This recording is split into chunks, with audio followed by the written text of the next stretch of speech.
Hello students, आज के video में मैं आपको एक्सप्लेन करूंगा दैट इज एक्सरसाइज 12.2 का क्वेश्चन नंबर 10। हम लोग क्लास 10 मैथ्स का चैप्टर 12 करे थे that is area related to circle. इसके पिछले वीडियो में मैंने आप लोग को दैट इज एक्सरसाइज 12.2 का क्वेश्चन नंबर 1 से लेके 9 तक जो भी क्वेश्चन था वो सारा क्वेश्चन मैंने आप लोगों को एक्सप्लेन कर दिया है, ठीक है। और इसी के साथ साथ मैंने चैप्टर 12 का एक्सरसाइज 12.1 का वो भी जितना भी क्वेश्चन था वो भी सारा क्वेश्चन मैंने आप लोग को एक्सप्लेन कर दिया है, ठीक है। तो अगर आपको चैप्टर 12 से रिलेटेड हर एक एग्जाम्पल क्वेश्चन और एक्सरसाइज क्वेश्चन अगर आपको अच्छे से सीखना है तो आप लोग उसको मेरे यूट्यूब चैनल में जाकर उसको देख सकते हो, ठीक है। मैंने दैट इज चैप्टर 12 का प्लेलिस्ट बना के उसको अपलोड कर दिया, ठीक है। तो स्टार्ट करता है आज का क्लास। यहाँ पे हम लोग को क्वेश्चन नंबर 10 में दिया गया है एन अम्ब्रेला हैज 8 रिब। एक अम्ब्रेला है जिसका रिब कितना टू है 8 है, ठीक है। Which are equally spaced as, जो कि जो 8 रिब है वो इक्वली स्पेस्ड है। मतलब कहने का मतलब ये टोटल जो इक्वली स्पेस जो है, जो एरिया है वो इक्वली डिवाइडेड है, ठीक है, 8 रिब से। अब फिर क्या बोला, assuming umbrella to be a flat circle of radius 45 centimetre, find the area between the two consecutive rib of the umbrella. तो हम लोग को अगर मैं इसको अगर ऊपर से अम्ब्रेला को ऊपर से देखूं तो ये मुझे सर्कल टाइप के फॉर्म में लगेगा, ठीक है। तो अगर दैट इज यहाँ पे जो रिब का जो रेडियस है अगर 45 सेंटीमीटर है, रिब का जो रेडियस है अगर वो 45 सेंटीमीटर होता है तो आप लोग क्या करो, find the area between the two consecutive rib of the circle. तो ये एरिया जो है दो रिब के बीच में जो एरिया बन रहा है वो हम लोग को निकालना है, ठीक है। That means area of sector निकालना है, ठीक है। तो हम लोग कैसे निकालेंगे ध्यान से देखिए। सबसे पहले हम लोग क्या करेंगे, यहाँ पे गिवन लिखेंगे। गिवन रेडियस कितना दिया हम लोग को, दैट इज रेडियस 45 सेंटीमीटर। तो radius that is R equal to 45 centimetre, ठीक है।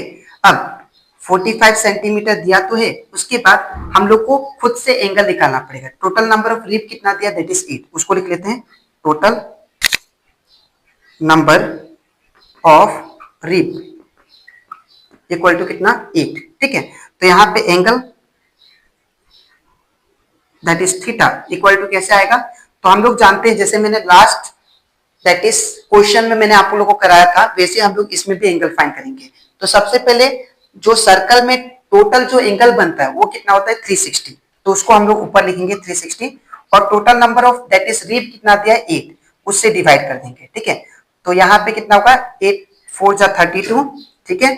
तो 40 बचा 4 बचेगा तो 4 इधर आने से 40 हो जाएगा, तो 8 5 जा 40। तो एंगल कितना बना थीटा इक्वल टू 45 डिग्री, ठीक है।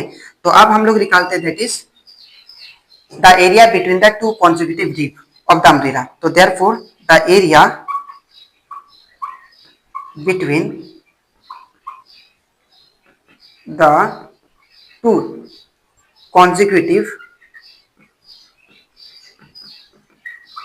ribs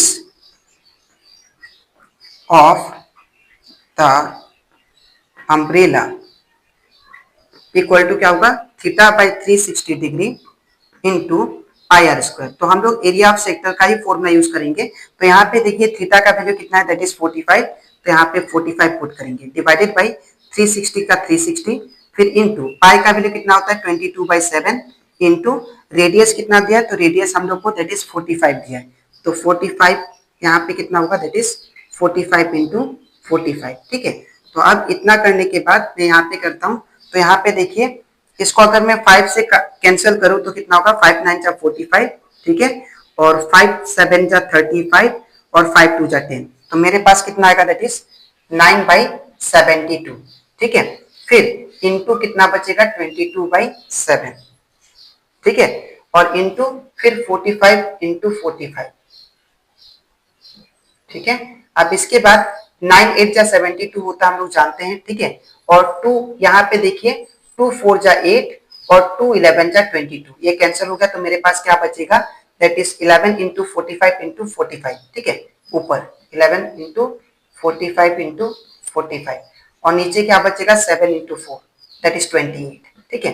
तो इसको जब मल्टीप्लाई करेंगे तो कितना का देखिए ध्यान से, that is 45 45 head to hand 22,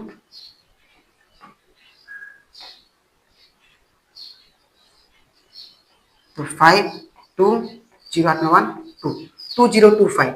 अब 2025 जो आया 45 इंटू 45 करके उसको हम लोग अब 11 से मल्टीप्लाई करेंगे, ठीक है।